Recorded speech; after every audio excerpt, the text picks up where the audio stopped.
I remember sitting across from someone who had believed the story of Noah for their entire life, not because they had investigated it, not because they had compared different historical sources or studied ancient literature. They believed it because they could not remember a time when they did not. It had always been there. Children's books, Sunday school walls covered with smiling giraffes, wooden toys shaped like an enormous boat, rainbows painted in bright colors.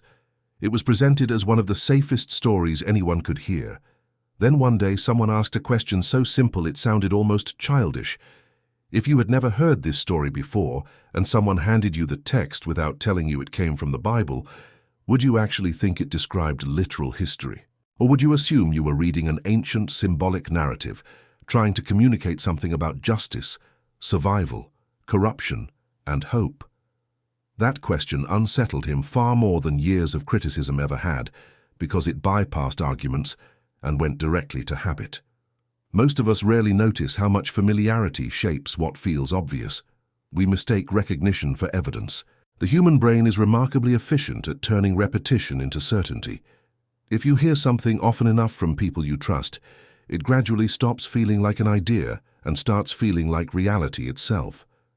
That mechanism helps children learn language and social behavior, but it also explains why intelligent people can inherit beliefs they never consciously evaluated. This is not unique to religion. It happens with politics, family traditions, cultural expectations, and even personal identity. We defend ideas that have become part of who we think we are. Challenging them feels less like examining information and more like defending ourselves. That is why conversations about Noah become emotionally charged so quickly. For many people, questioning the story is experienced as questioning parents, grandparents, childhood memories, and an entire moral framework. The emotional reaction often arrives before the intellectual one. That alone should make us curious.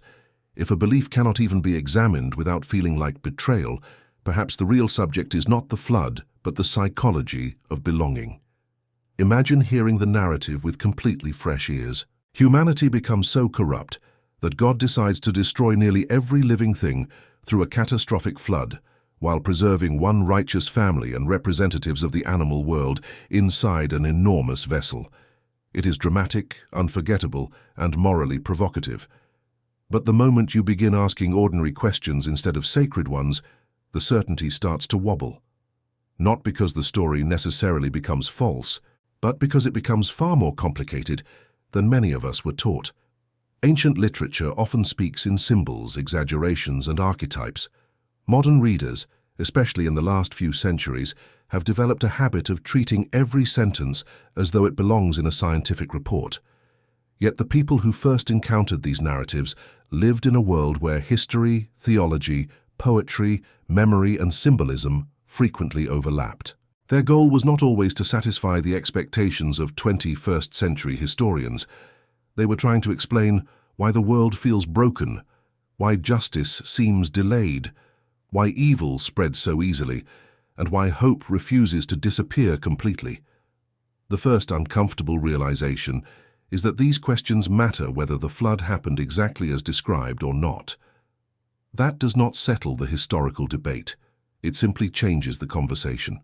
Many scholars have pointed out striking similarities between the biblical flood account and much older flood traditions from the ancient Near East.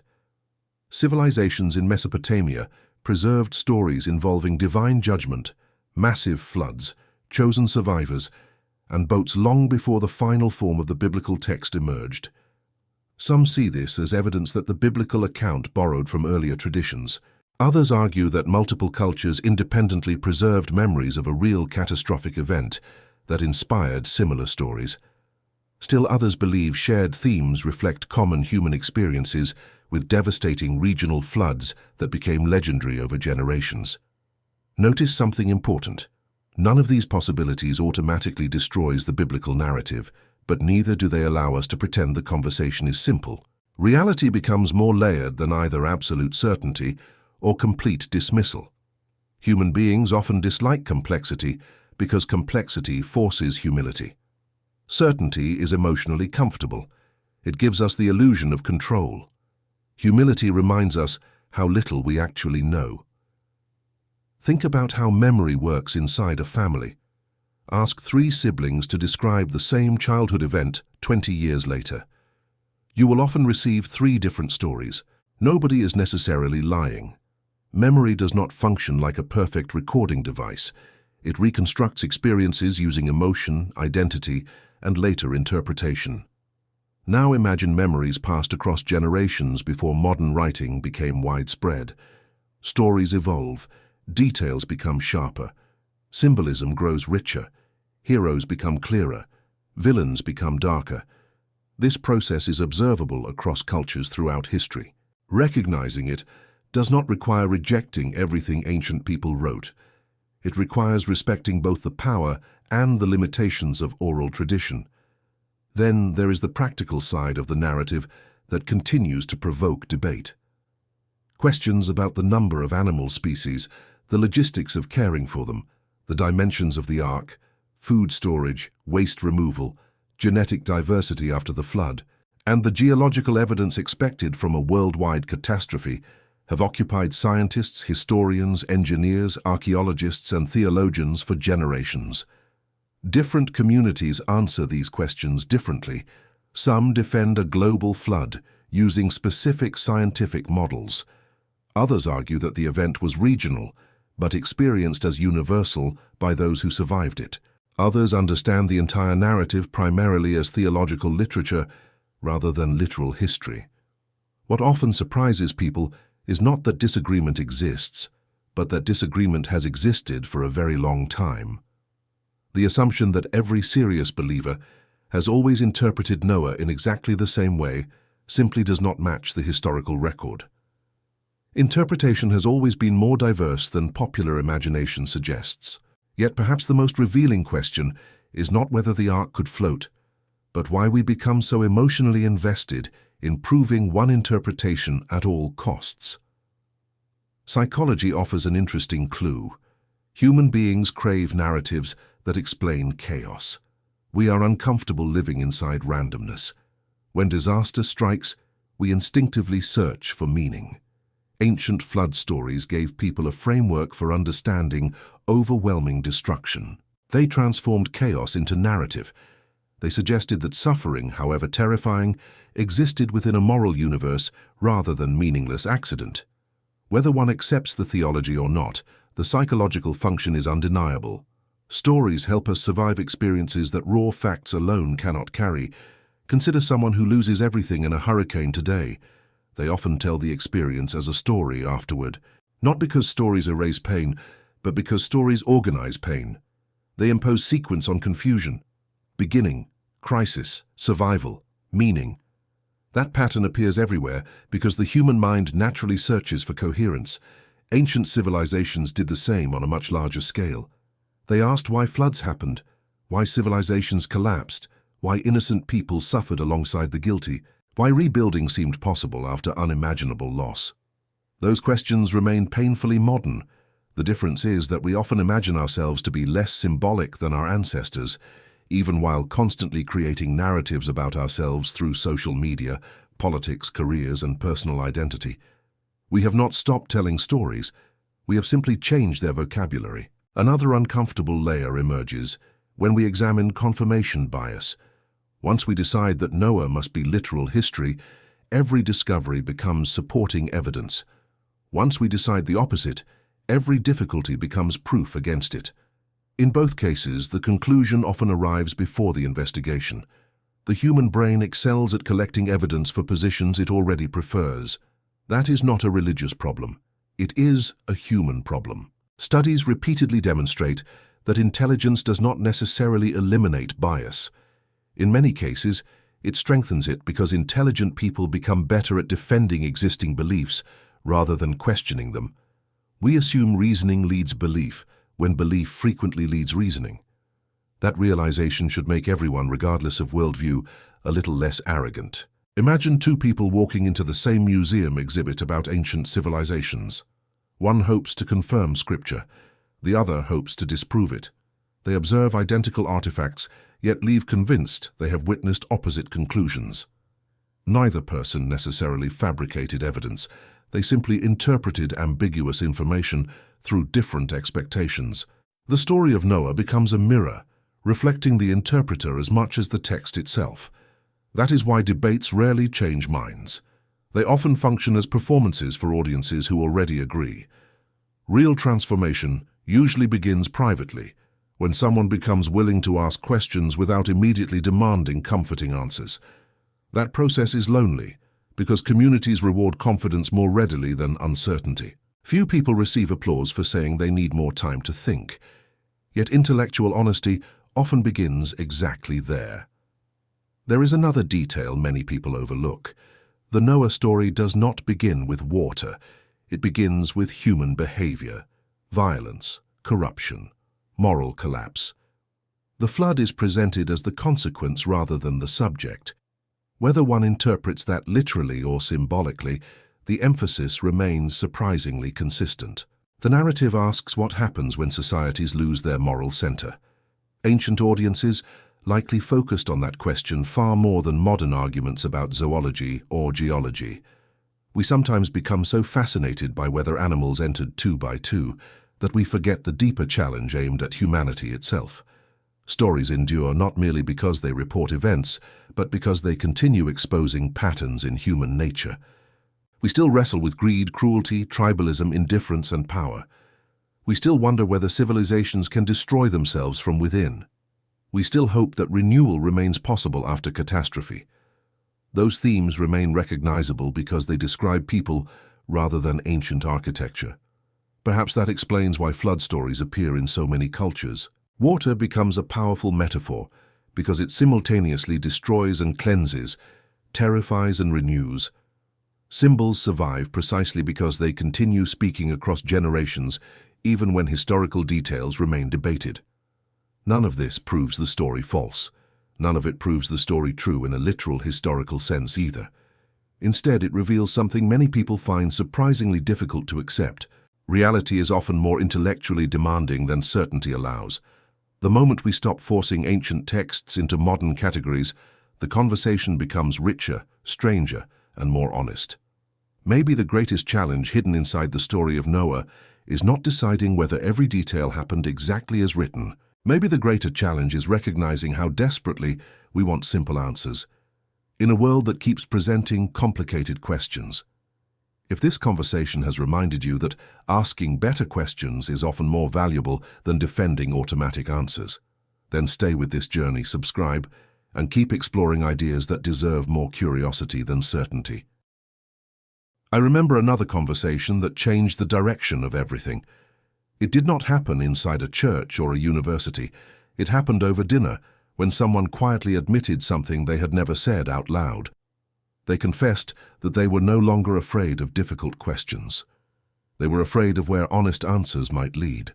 That distinction matters because it exposes a conflict that almost everyone experiences at some point in life. We like to imagine that our beliefs are built entirely on evidence, but they are also connected to relationships, memories, traditions, communities, and identity. Changing your mind is rarely just an intellectual event. It often feels like leaving home. That emotional reality explains why discussions about Noah become so personal. They are not simply about an ancient flood. They are about trust. They are about authority. They are about deciding who has the right to tell us what reality looks like. The interesting part is that this struggle exists on every side of the conversation. A committed literalist can become emotionally attached to defending every detail exactly as written. A committed skeptic can become equally attached to dismissing the entire narrative without considering why it has survived for thousands of years. Both positions can become identities rather than conclusions. Once that happens, curiosity quietly disappears. Every new piece of information is judged not by whether it is persuasive, but by whether it threatens the team we already belong to. History repeatedly shows that civilizations preserve stories for reasons that go beyond documenting events. Ancient narratives often served multiple purposes simultaneously. They explained origins. They preserved cultural memory. They reinforced moral values.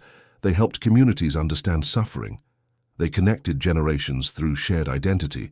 Expecting every ancient text to function like a modern historical report may overlook the different literary conventions of the cultures that produced them.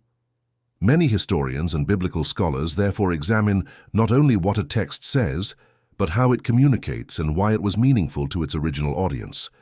That perspective changes the kinds of questions we ask. Instead of immediately asking whether every measurement or detail corresponds to modern expectations, we might first ask what problem the narrative is trying to address. In the Noah account, humanity is portrayed as becoming consumed by violence and corruption. The flood represents judgment, but it is also followed by preservation, renewal, and a new beginning. Regardless of one's theological convictions, that sequence raises enduring philosophical questions. Can societies become so destructive that they undermine themselves? Is justice possible without consequences? Can hope survive after catastrophe? These questions remain relevant whether someone approaches the text as sacred history, theological literature, or ancient storytelling. One reason the story continues generating debate is that it combines the familiar with the extraordinary. Floods are real. Ancient civilizations experienced devastating floods regularly, especially in river valleys where early societies developed. At the same time, the biblical account describes an event of enormous scope, leading interpreters to different conclusions. Some understand it as describing a global flood. Others argue that it reflects a massive regional catastrophe perceived as encompassing the known world of its original audience. Others see the narrative as primarily theological, using the imagery of a great flood to communicate moral and spiritual truths. These perspectives are discussed within scholarship and among religious communities, and each brings different assumptions about language, genre, and historical evidence. This diversity of interpretation reminds us that disagreement itself is not new. Throughout history, thoughtful readers have wrestled with difficult passages, literary forms, and historical questions. The existence of debate does not automatically invalidate a text, nor does it settle the historical questions surrounding it.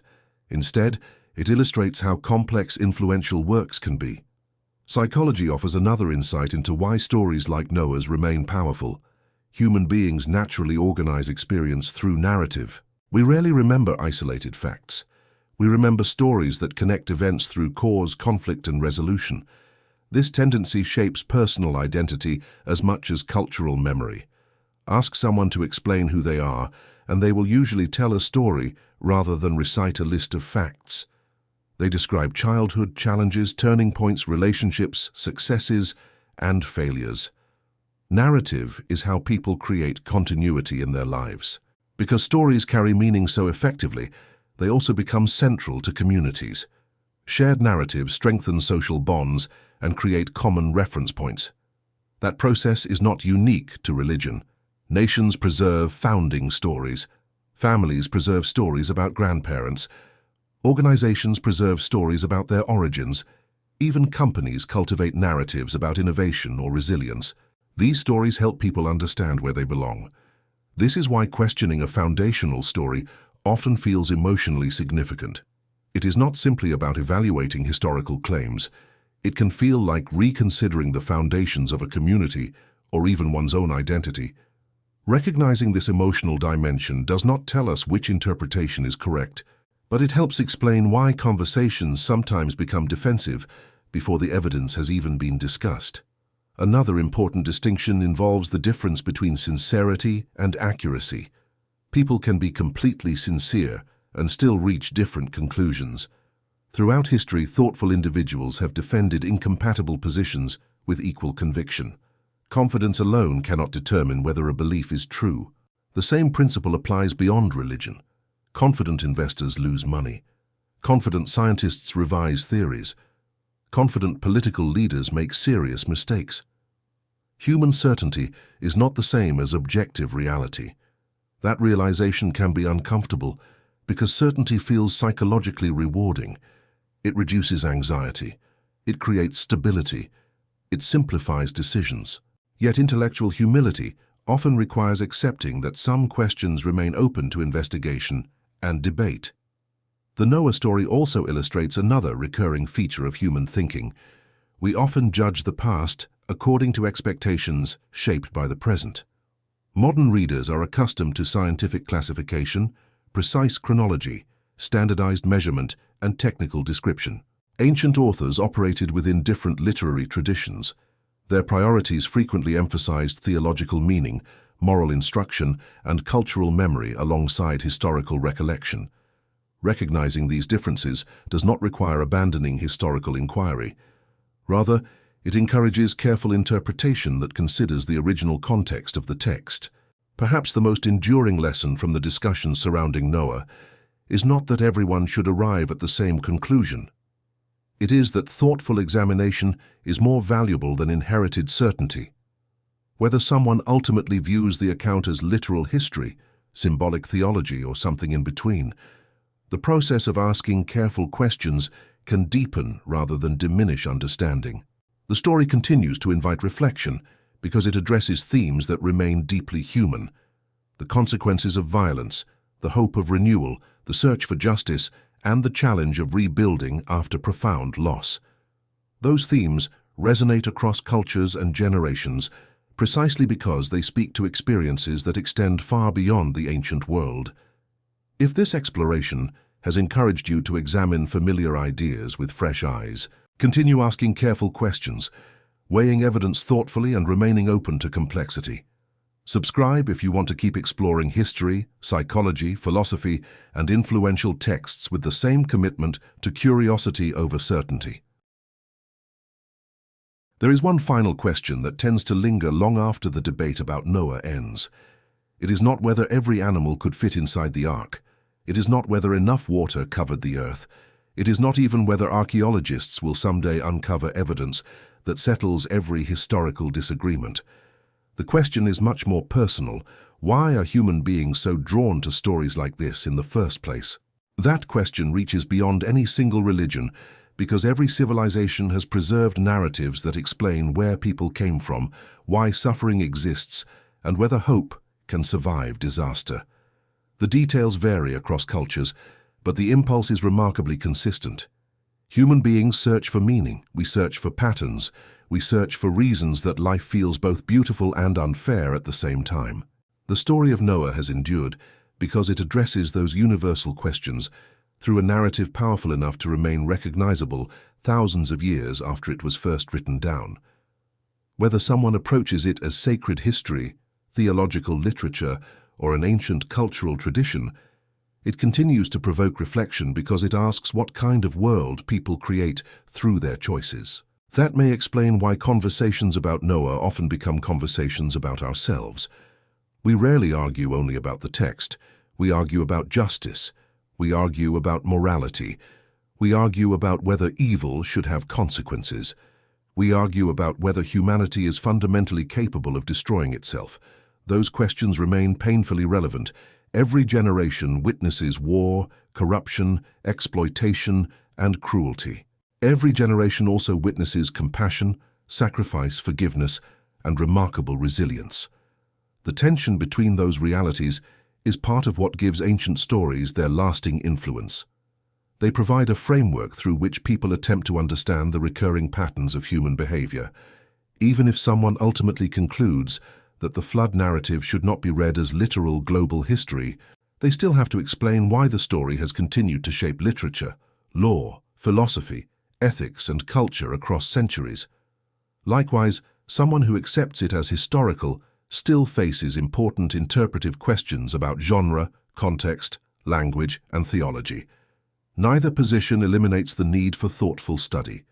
In many ways, the most productive conversations begin only after people stop assuming that every disagreement can be resolved by a single argument. History is usually more complex than slogans. Archaeology rarely produces absolute certainty. Ancient texts require careful interpretation. Psychology reminds us that our conclusions are influenced by far more than evidence alone. Our families shape us. Our communities shape us. Our fears shape us. Our hopes shape us. Recognizing those influences is not a weakness. It is one of the first steps toward intellectual honesty. Perhaps the greatest misconception surrounding controversial topics is the belief that changing one's mind is a sign of failure.